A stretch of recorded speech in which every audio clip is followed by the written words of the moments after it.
இந்த வீடியோவில் நம்ம என்ன பார்க்க போகிறோன்னா ஃபீட் ரேட்டுக்கும் ரேப்பிட் ஓவர் ரேட்டுக்கும் இந்த ரெண்டு சுவிட்சும் எப்படி கண்ட்ரோல் ஆகுது அப்படின்றத பற்றி தான் நம்ம இந்த வீடியோவில் பார்க்க போகிறோம். இப்போது ஃபஸ்ட்டு நம்ம ரேப்பிட் பார்க்கலாம். ரேப்பிடில் வந்து பார்த்திங்கன்னா இங்கே ப்ரோக்ராமில் எங்கெங்கெல்லாம் G0 அப்படின்னு கொடுத்துருக்காங்களோ அந்த இடத்துலலாம் வந்து G0ன்னு எங்கெங்கெல்லாம் கொடுத்துருக்காங்களோ அங்கெல்லாம் இந்த ரேப்பிட் ஃபங்க்ஷன் வந்து மூவ் ஆகும்.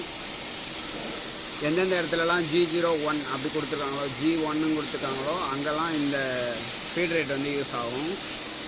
இப்போது G0ங்கிறது ரேப்பிடில் மூவ் ஆகும்.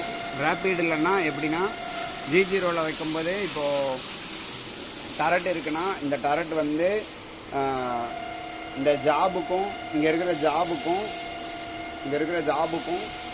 இங்கே இருக்கிற டரட்டுக்கும் இந்த டிஸ்டன்ஸில் வந்து மூவ் ஆகிற அதாவது இந்த ஐடியலாக காற்றுல மூவ் ஆகிற இடம்தான் G0ன்னு சொல்லுவாங்க. அதாவது ரேப்பிடில் வந்து ரொம்ப இந்த இடத்துலலாம் மெதுவாக வராது, ரொம்ப ஃப்ராக்ஷன் ஆஃப் செகண்டில் வந்து இங்கேருந்து இங்கே மூவ் ஆகும். இது எல்லாமே ரேப்பிடில் மூவ் ஆகும். அதுக்கு வந்து G0ன்னு கொடுக்கும்போது இந்த டூல் வந்து வேகமாக வந்து இங்கே வரும்.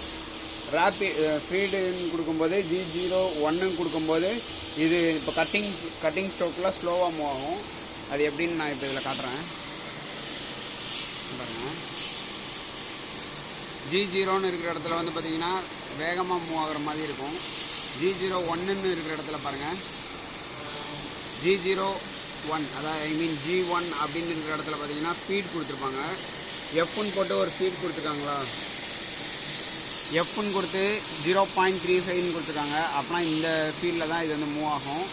இப்போது இந்த லைனை படிக்கும்போது இப்போது இது வந்து நம்ம ஓப்பனில் இருந்தாலோ க்ளோஸில் இருந்தாலோ இது வந்து ஃபங்க்ஷனாக மூவ்மெண்ட் இருக்காது. இது G1ல் வந்து இந்த இது ஓப்பனில் இருந்தால் மட்டும்தான் மூவ்மெண்ட் ஆகும். இதை க்ளோஸ் பண்ணியிருந்தோம் அப்படின்னா இப்போ நான் இது ரெண்டையுமே க்ளோஸ் பண்ணிக்கிறேன். இப்போ பாருங்கள், இது ரெண்டையுமே க்ளோஸ் பண்ணிக்கிறேன்.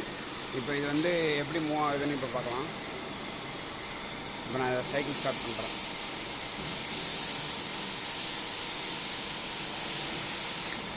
இப்போ நான் இதை சைக்கிள் ஸ்டார்ட் பண்ணுறேன். இங்கே பாருங்கள், G0 படிக்குது.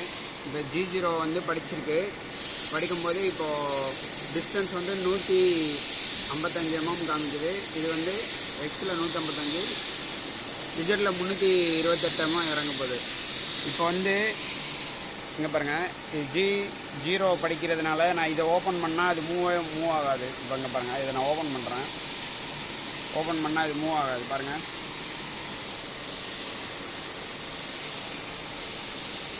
இப்போ G1 படிக்கும்போது இதை நீங்கள் இப்போ இதை ஓப்பன் பண்ணிங்கன்னா மட்டும்தான், இதை நான் 0 பண்ணியிருக்கேன், இதை ஓப்பன் பண்ணிங்கன்னா மட்டும்தான் அது மூவ் ஆகும். இங்கே பாருங்கள், நான் இதை ஓப்பன் பண்ணுறேன். இந்த இடத்த பாருங்கள், மூவ்மெண்ட் ஆகும். மூவ்மெண்ட் ஆகுதா? ஆக்சுவலாக இது வந்து பார்த்திங்கன்னா இங்கே டரட் வந்து மூவ் ஆகும். இதுதான் இது வந்து ரேப்பிடில் மூவ் ஆகும்போது இந்த இதுவும், அதுக்கப்புறம் G1 படிக்கும்போது இப்போ இங்கே பாருங்கள், ஃபுல்லாக நான் ஓப்பன் பண்ணிடுறேன்.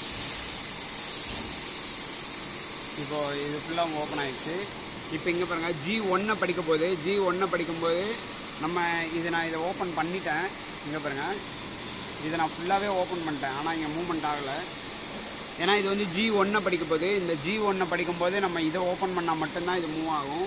இப்போ இது ஓப்பனில் இருந்தாலும் இது மூவ் ஆகாது. ஏன்னா இதோட கண்ட்ரோல் வந்து இதில் கிடையாது. இது வந்து G01ஓட கண்ட்ரோலு. இப்போ இதை நான் மூவ் பண்ணும்போது பாருங்கள், இது மூவ்மெண்ட் ஆகும். இங்கே பாருங்கள், இதை நான் ஓப்பன் பண்ணுறேன், இங்கே மூவ்மெண்ட் ஆகும் பாருங்கள்.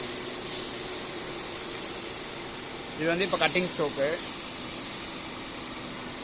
இப்போ இங்கே கட்டிங் ஸ்ட்ரோக்கு. இதை நான் ஓப்பன் பண்ணியிருக்கேன், அதுக்கேற்ற மாதிரி இது மூவ் ஆகும். இதை நீங்கள் எவ்வளோ ஃபீல்டில் மூவ் பண்ணணும் அப்படின்றத நீங்கள் செலக்ட் பண்ணிக்கலாம். இப்போ நீங்கள் இது எவ்வளோ வைக்கிறீங்களோ அதுக்கேற்ற மாதிரி இது வந்து மூவ்மெண்ட் ஆகும். இந்த வீடியோ கண்டிப்பாக உங்களுக்கு யூஸ்ஃபுல்லாக இருந்திருக்கும். இதே மாதிரி அடுத்தடுத்த வீடியோக்களில் நான் உங்களுக்கு அடுத்தடுத்த ஆப்ஷன்ஸை பற்றி சொல்லித்தரேன். அதுக்கப்புறம் இப்போ நம்ம சேனல் பக்கத்தில் ஒரு சப்ஸ்கிரைப்னு ஒரு பட்டன் இருக்கும். அந்த பட்டனை நீங்கள் ப்ரெஸ் பண்ணிங்கன்னா அது வந்து ஒயிட் கலராக மாறும். அப்படி ஒயிட் கலராக மாறினதுக்கப்புறம் நம்ம சேனலை நீங்களே ஃபாலோ பண்ணிப்பீங்க. அடுத்தடுத்த வீடியோக்கள் உங்களுக்கு கண்டினியூஸாக வந்துக்கிட்டே இருக்கும். தேங்க்ஸ் ஃபார் வாட்சிங்.